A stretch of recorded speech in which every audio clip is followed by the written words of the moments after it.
So it's 98 right now, and it's going to be 100 tomorrow. Okay.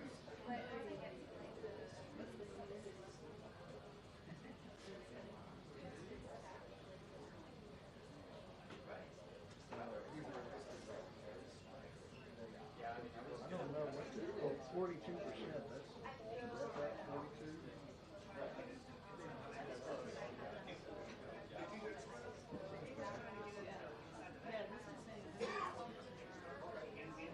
is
Kelly.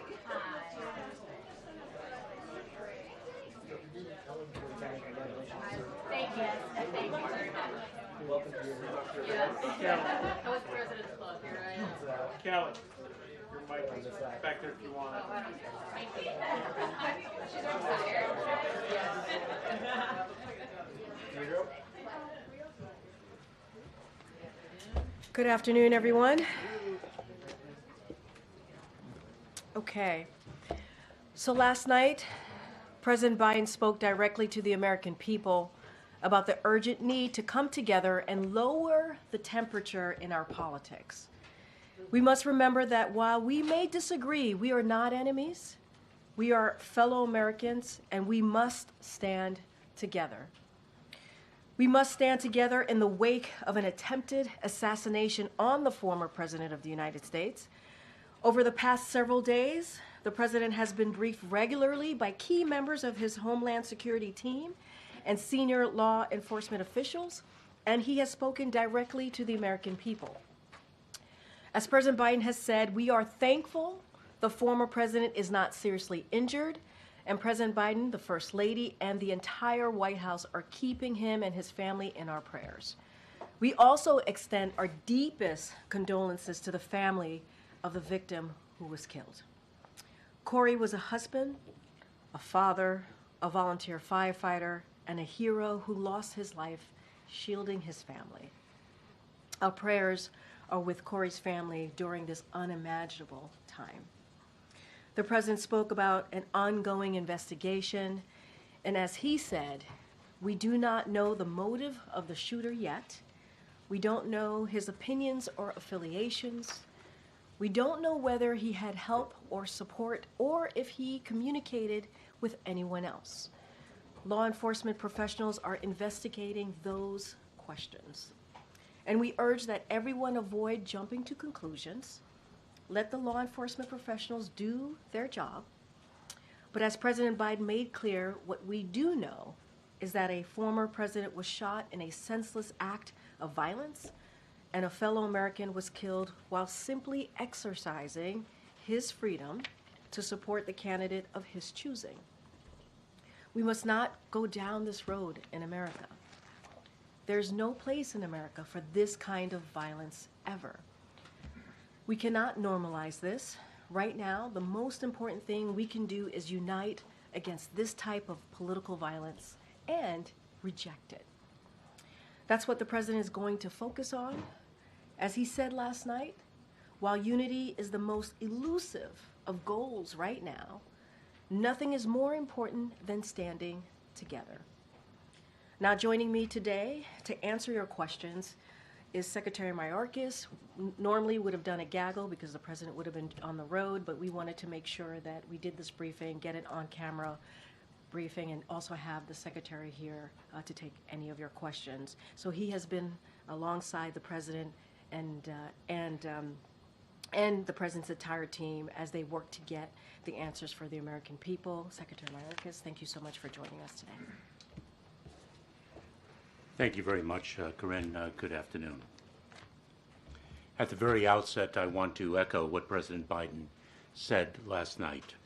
Our entire administration is grateful that former President Trump is okay. Our hearts and prayers are with the family of Corey Comprator. We pray for the full and swift recovery of those who were injured on Saturday.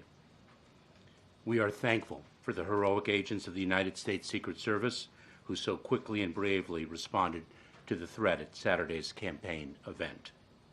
We unequivocally condemn, in the strongest possible terms, the violence our nation witnessed that day. Such acts are unacceptable in our country and in our democracy. Both President Biden and former President Trump are constantly the subject of threats. We are in a heightened and very dynamic threat environment.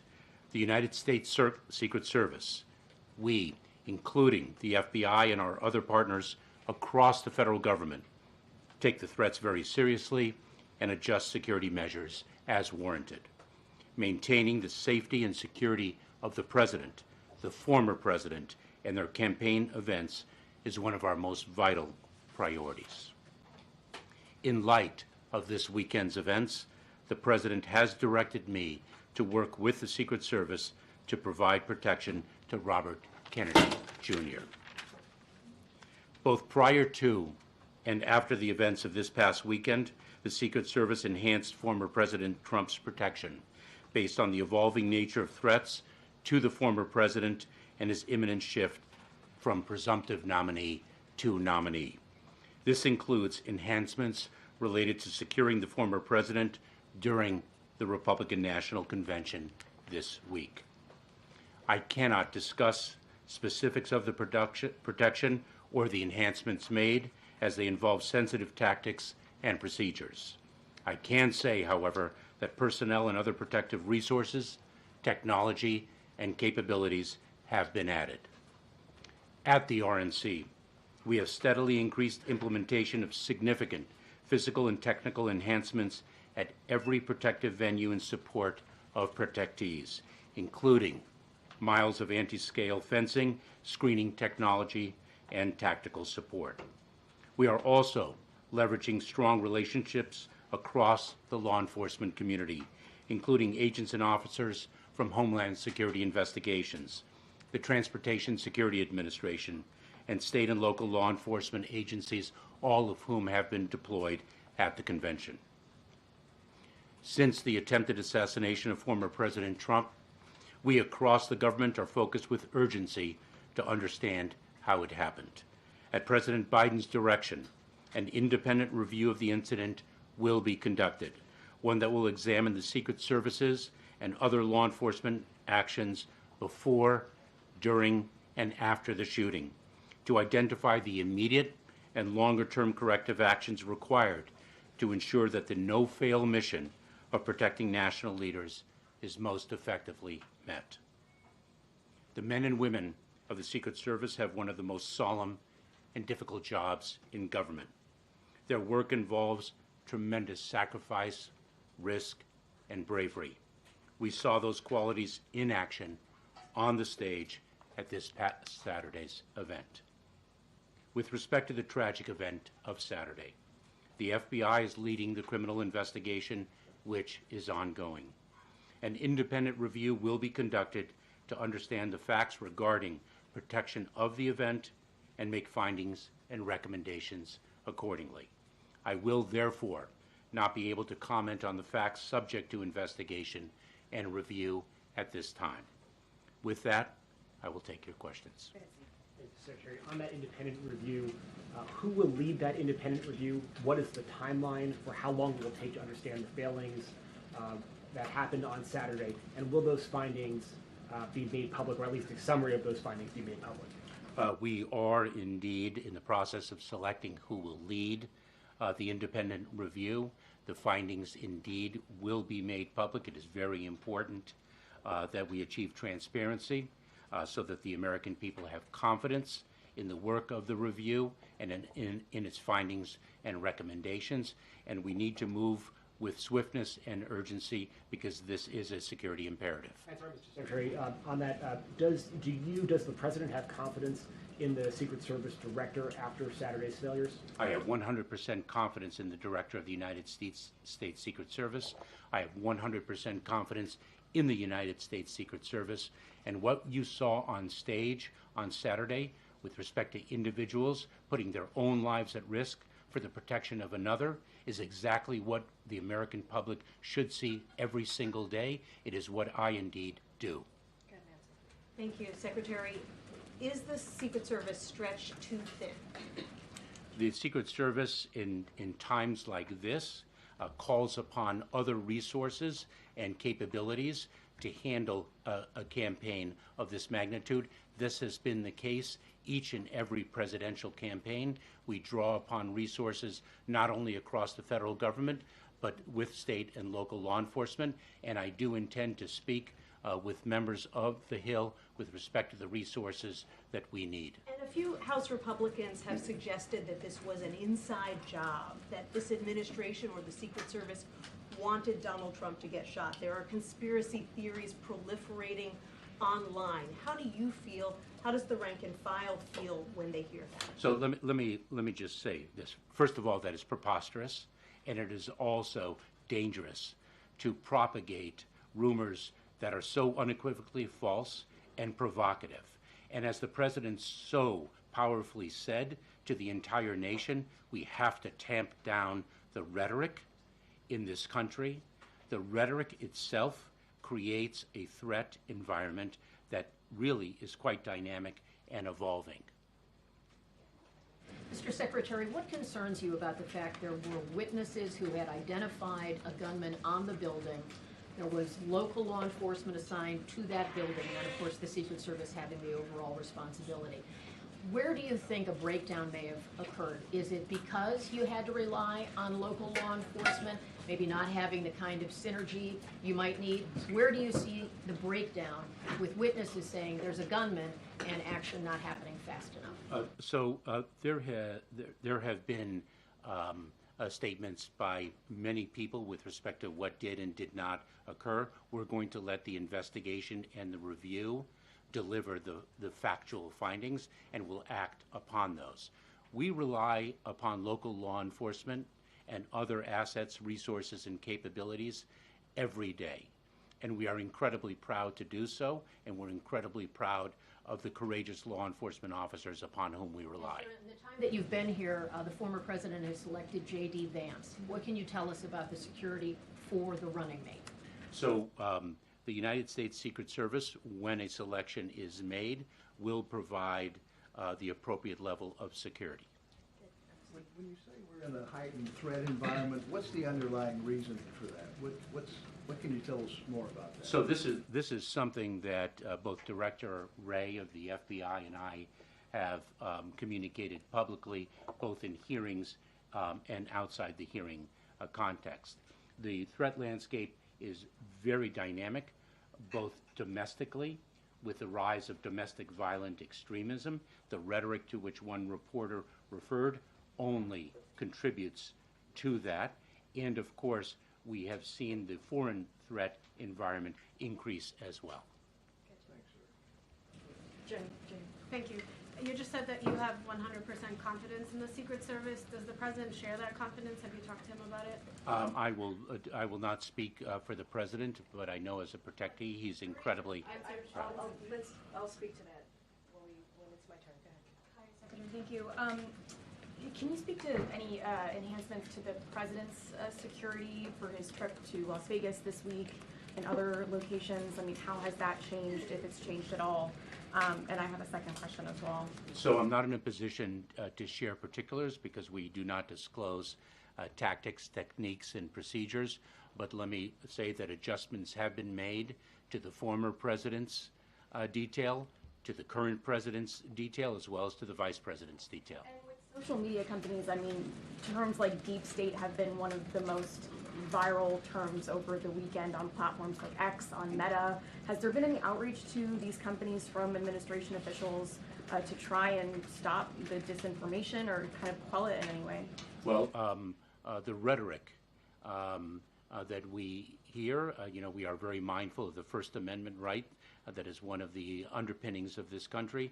And so the balance between respecting the First Amendment and actually rhetoric that can be addressed by these social media companies is something that we deal with on an ongoing basis. Thanks so much. Law enforcement officials tell ABC News that the building where the shooter was on the roof was actually the staging area for the local police tactical team who was watching over the crowd.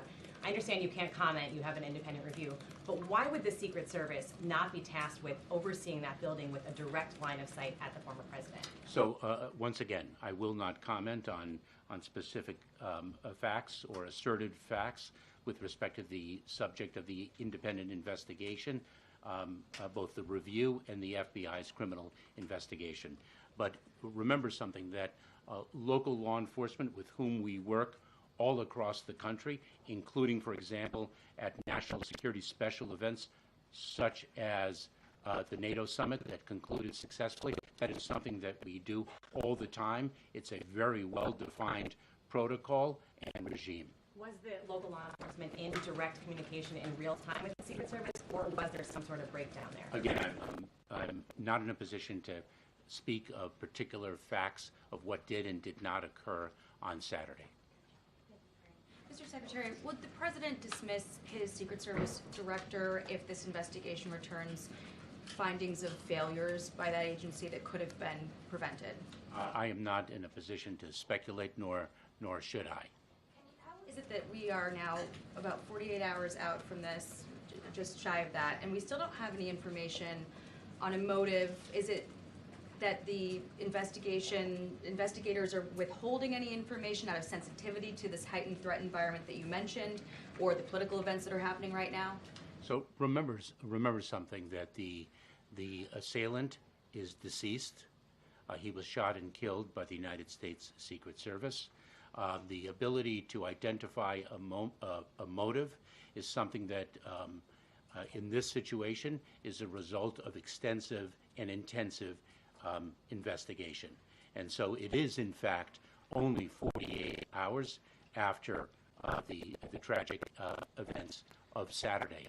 And you will recall, I think, in the very, very tragic shooting in Las Vegas quite a number of years ago, because of the fact that the assailant then was shot and killed, a motive was not identified at all. Motive there, Mr. Secretary. Are you suggesting that we might never find one?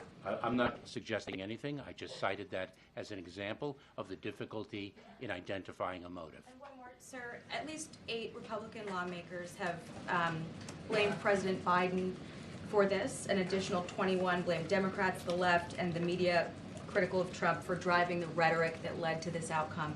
How does the White House respond to that blame coming from some Republican lawmakers? I will let Karine answer that, but I think the President's comments with respect to the rhetoric that we need to tamp down in this country is Will that start here at the White House? responsive. Sir? Mr. Secretary, you said that there was a failure here. There's a criminal investigation up and running. What is taking time for the independent investigation to be up and running? And it didn't sound like you were giving a timeline of when that will occur. We're going to commence the independent review as quickly as possible.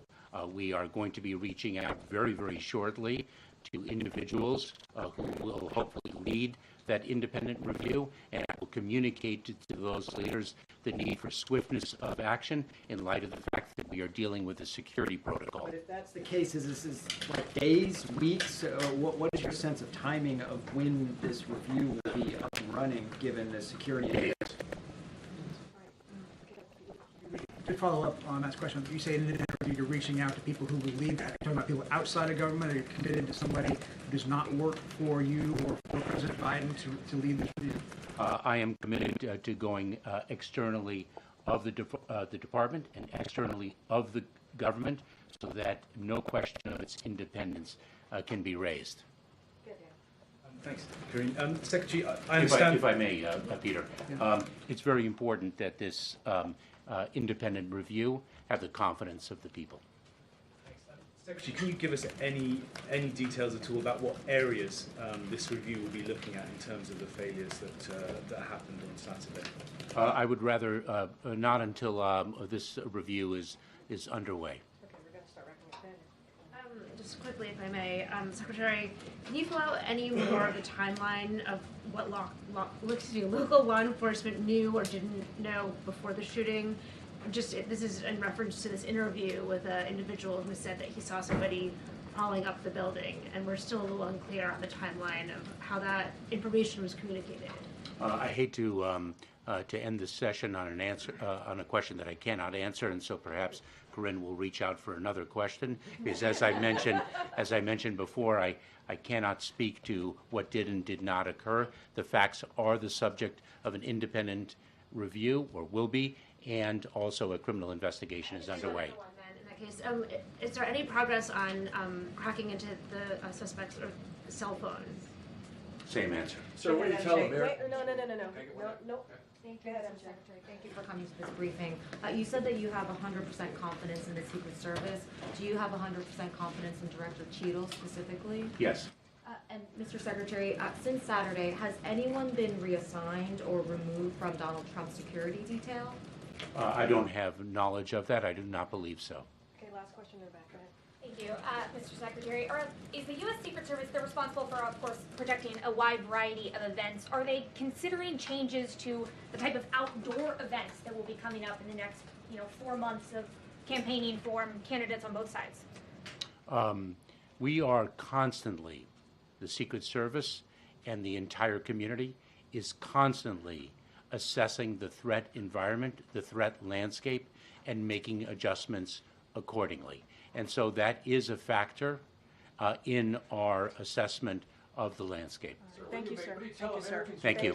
Sir, what do you tell Americans who may feel nervous about going to political rallies now, sir? Any? Okay, thank you so much, Secretary. Appreciate it. I just have one more thing and then we'll continue. So I want to take a minute to thank Kelly O'Donnell, your outgoing president of the White House Correspondents Association. Kelly, the past year has presented no shortage of news, opportunities and challenges. You've been a great partner day to day here at the White House, and we've closely worked together on major events, minor logistics and travel, both domestic and foreign. I want this room and the many members of the WHCA to know that you have had a trusted ally, friend, and leader in Kelly O. And you have always advocated heartedly on behalf of your fellow journalists, and we are grateful for your service, and we are relieved you will still be on the beat here at the White House and in the briefing room. It has been a joy, and I've had the opportunity to know you for some time, even before being at the White House, and I really appreciated more personally your guidance, your mentorship in tough times. And so thank you so much, Kelly. And we are also looking forward to working closely with Eugene Daniels, the new president of WHCA, and we congratulate him as well. It has been a joy, and thank you so much. Thank you so much.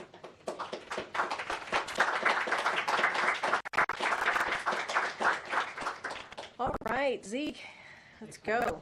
Following up on Jenny's question there, does the president have confidence in the director of the Secret Service? So a couple of things, yes. So the answer is yes, but I do want to say the director is working hard to examine what happened and to ensure protectees have needed security.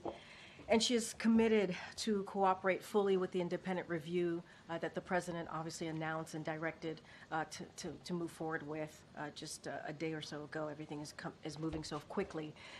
The men and women at the Secret Service have a hard job. As you heard the Secretary mention, they work tirelessly every day to protect the president, former presidents, and other people. Their mission is critical, and we need all hands on deck in this moment. Right now, we are focused on getting all the facts so we can get to the bottom of this, of what happened. It is important for the American people to know what happened. That's why the president directed an independent review, direct the independent review, if that's what the president asked for, direct the Secret Service to provide Donald Trump and all other protectees the resources needed to ensure safety, and order the Secret Service to review all security measures for the Republican Convention, which is what you've heard directly from the Secret Service speak to in the past 24 hours or so. But yes, he has confidence. And does he have confidence in Secretary Mayorkas, obviously, since Yes. And does the president have plans, or has he spoken with the family of the man who was killed at the rally?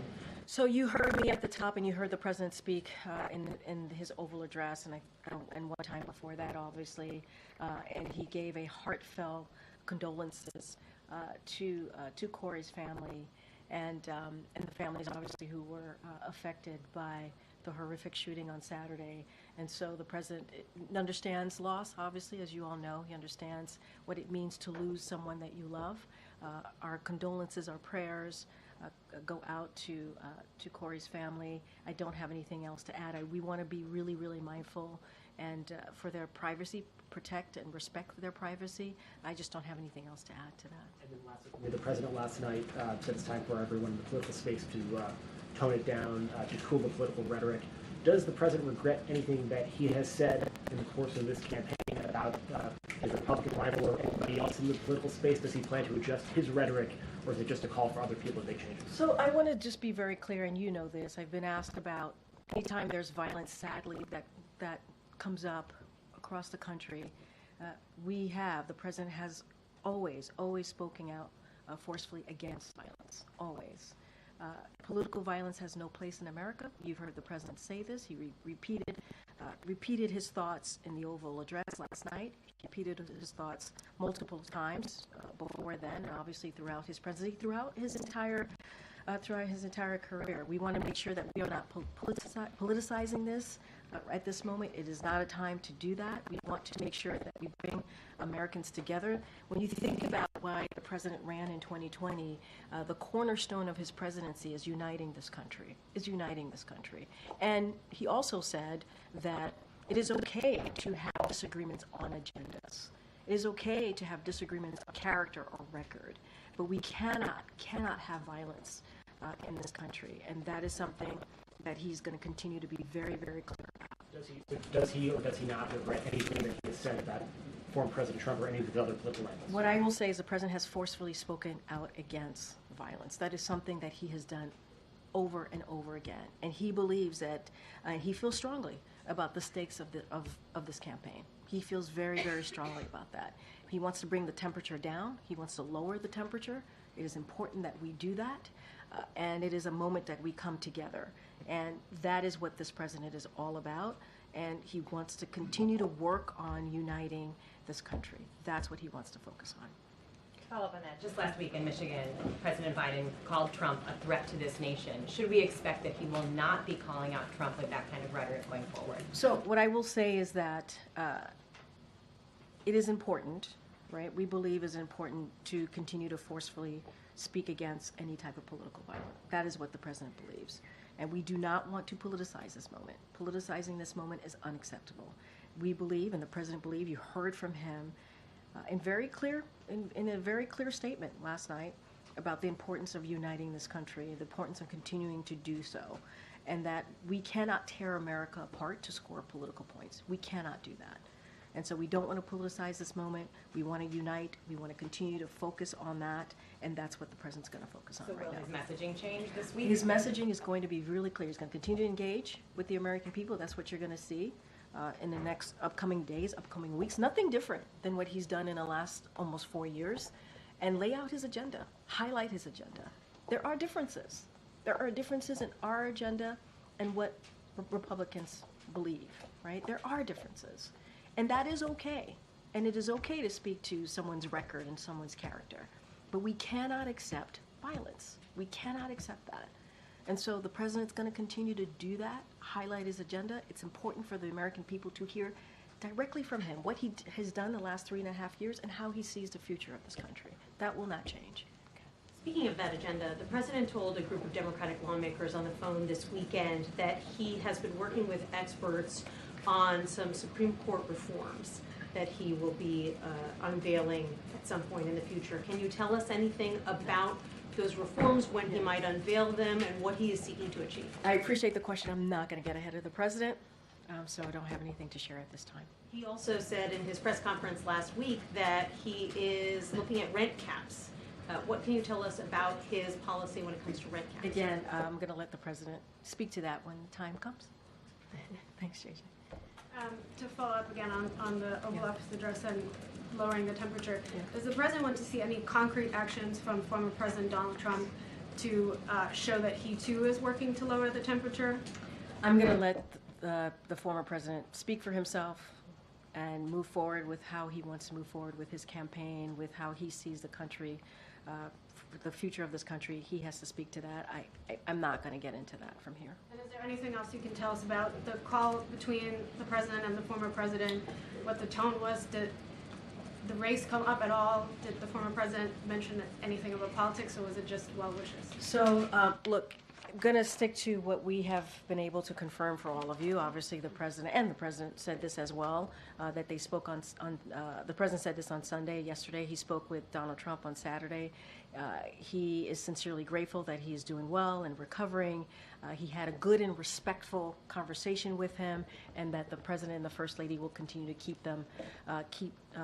Mr. Trump and his family in their prayers. I just don't have anything else to add. It was a private conversation, but we were able to confirm to all of you what was put out by the campaign.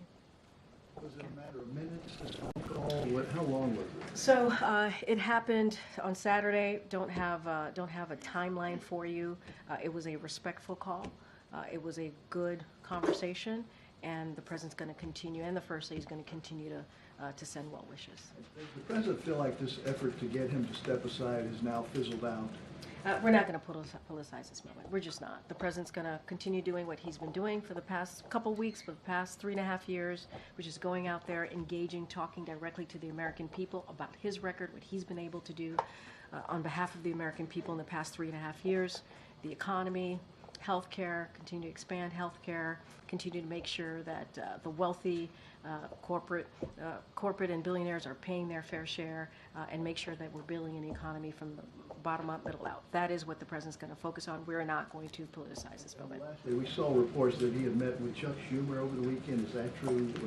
Anything you can say about that? So what I can say about that is that I think Chuck Schumer put out a note on that. It was a good meeting, like the senator said, and I'm not going to read out beyond that. And the president is looking forward to continuing to work with Leader Schumer, continuing to work with Leader Jeffries in how we can focus on the American people, do the work that we've been able to do, that historic work, building on unprecedented record. That's the president wants to focus on the American family, the middle class, and that's what I can say about that. Good, Michael. Michael? Oh, I'm sorry. Senator J.D. Vance, whom Donald Trump has just picked as his running mate, put out a message on social media Saturday, about 2 hours after the shooting, blaming President Biden's rhetoric for the shooting. In fact, he said that rhetoric led directly to President Trump's attempted assassination. What's your response? I mean, I've kind of gotten this question in many different ways. I'm not going to politicize this moment. We are not going to politicize this moment. It is wrong to politicize this moment. We have been, very clear on how sick. The president said this word. Saturday's events were sick. It's not acceptable. Political violence is not acceptable. And we have said that over and over and over again. And we will continue to be very clear about this. We need to lower the temperature. That's what we need to do. Lower the temperature. And unite the country. That's what this president, that's the cornerstone of his presidency, is uniting the country. That's what he wants to do. Karine, this assassination attempt happened right after the NATO summit, where the president wants to show the world about the American leadership. Are you concerned this incident may damage America's international image? Look, it's really repeating what the president said. Now's the time to focus on uniting the country. You heard directly from NATO leaders just last week on how they appreciated and respected the president's leadership, especially over the last 2 years, more than 2 years, as we think about the war in Ukraine because of Russia's aggression, as we see what's happening in the Middle East, and in particular NATO. This is a president that has strengthened NATO and helped to expand NATO. And so that's what you saw from the leaders, that's what you heard from the leaders, and that's what you saw from this president, obviously, in his term here at the White House.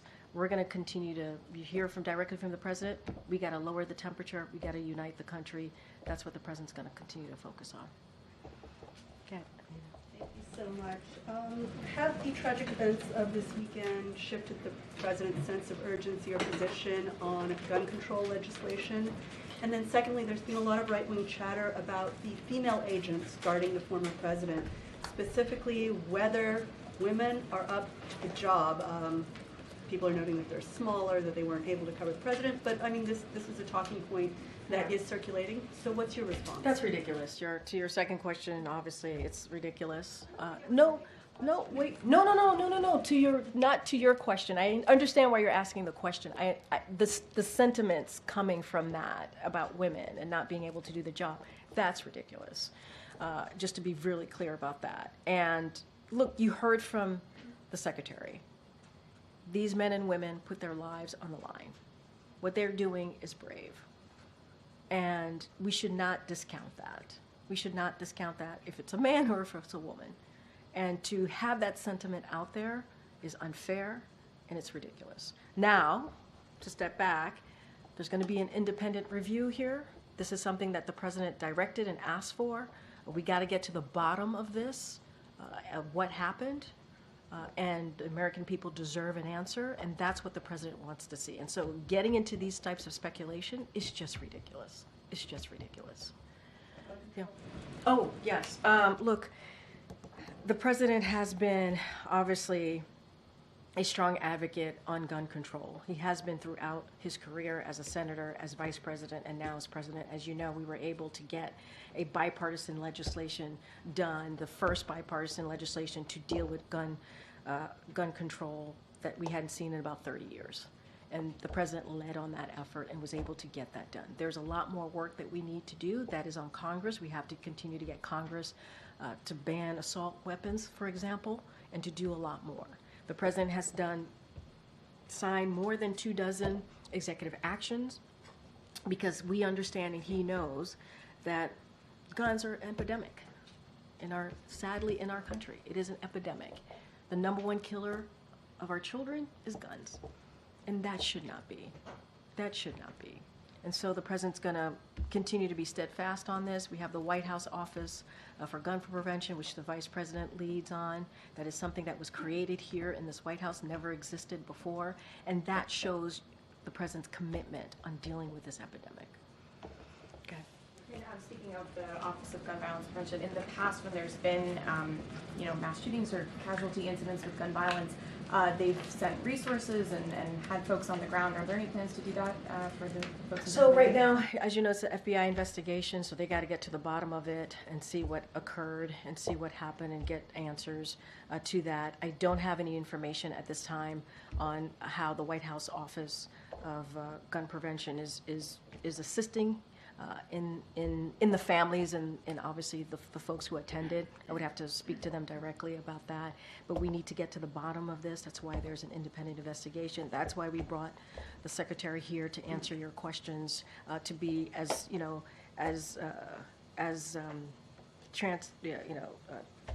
transparent as we can be at this time. We got to let the investigation move forward, but it's important to do that. And hopefully we'll have more to share with you on your question. Okay. Thank you. Is it the White House counsel's view that the Attorney General has the legal authority to appoint special counsels? Look, if you're speaking to the announcement that came out, I have to refer you to Department of Justice. I don't want to have an opinion from here. Department of Justice is independent. As the president has said, even during his 2020 election, he said that he would want to restore the independence of the Department of Justice. He's done just that. They make the decision on their cases independently, so that's a question that I would have to refer all of that to Department of Justice. After the president paused his campaign events over the weekend, obviously he didn't go to Texas. Now he's heading to Las Vegas this afternoon. Can you give us a preview of what to expect? Are we anticipating a different tone out on the road than we're used to seeing with the president when he's out on the trail? So as I mentioned a couple times before, and as the president has said, we have differences in our agenda. We do. What we believe is very different than what Republicans believe and how we see the future of this country. And that is important to have differences. It is important. It is okay to have differences. And so he will talk about each of those differences. It is crucial, though. It is important that we bring the temperature down. That's what the president has said. That's what he wants to see. And, he's going to live through those values, and that's what you're going to see. Talk about his agenda, highlight his agenda. That's what you'll see in the next couple of days. Go ahead, Jackie. Great.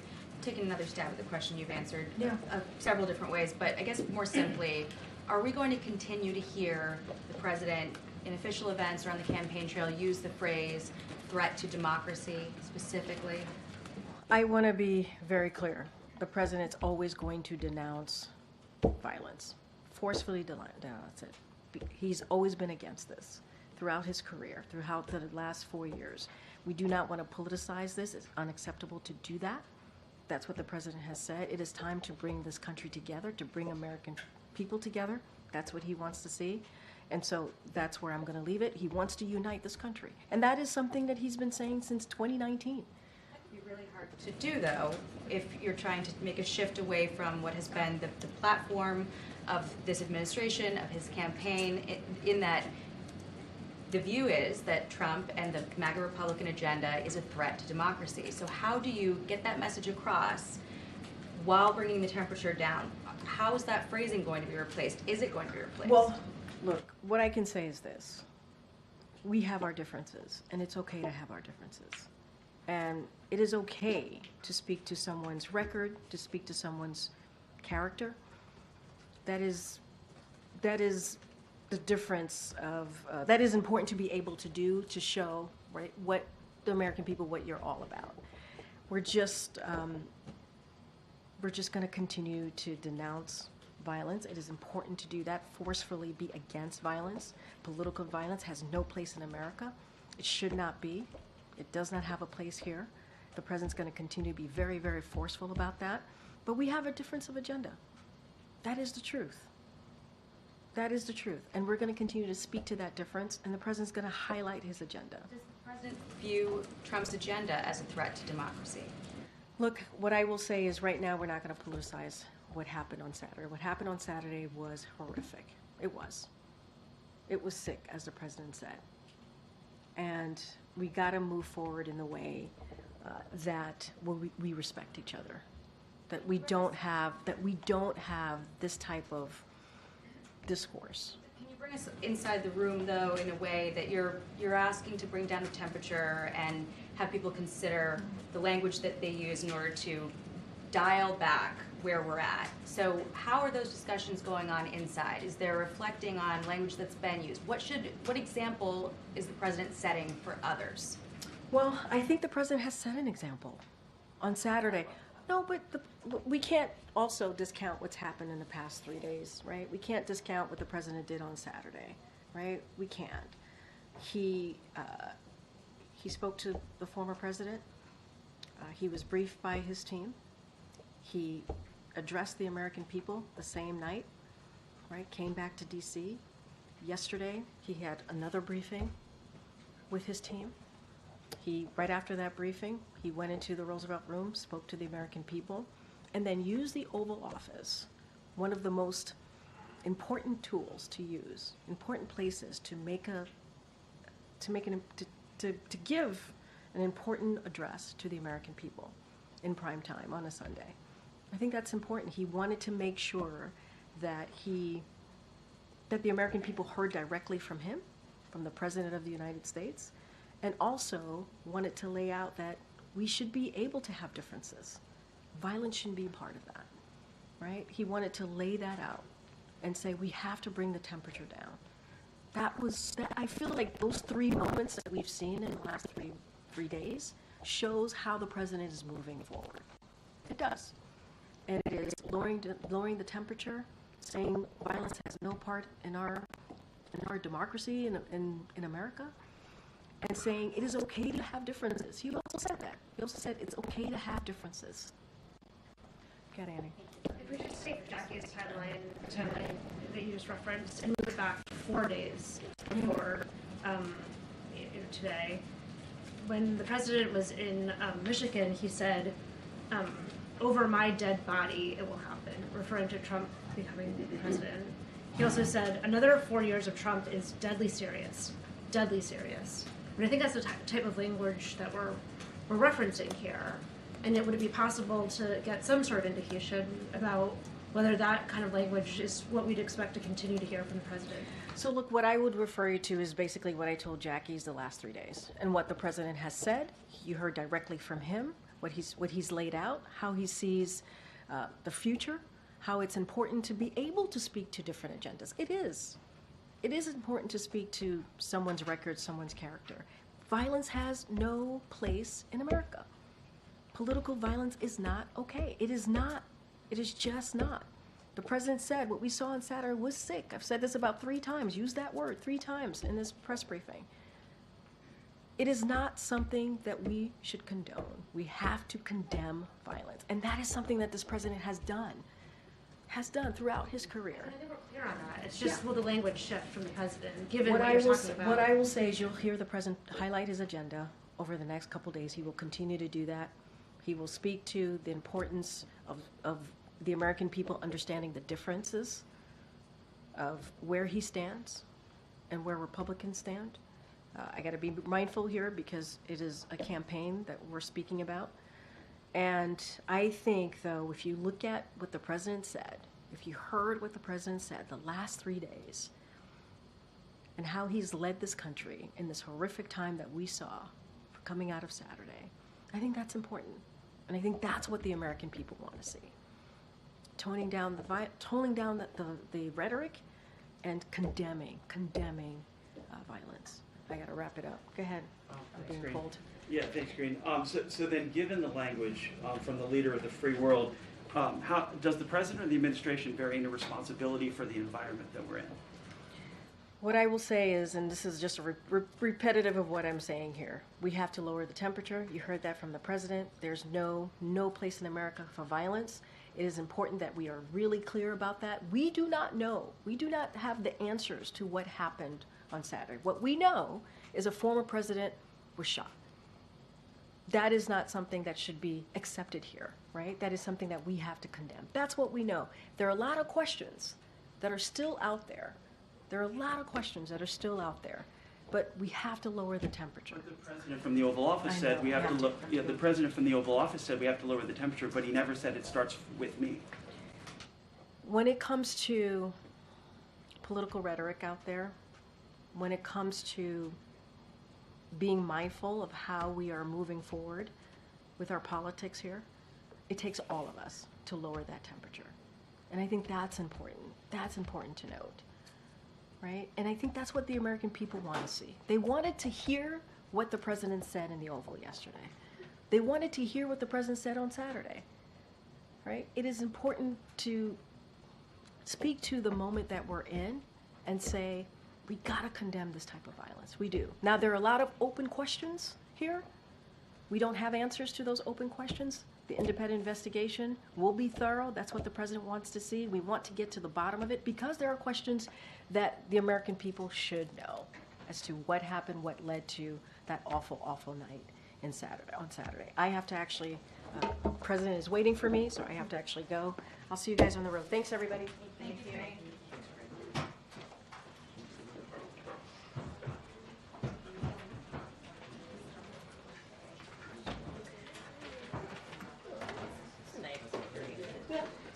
You too. You had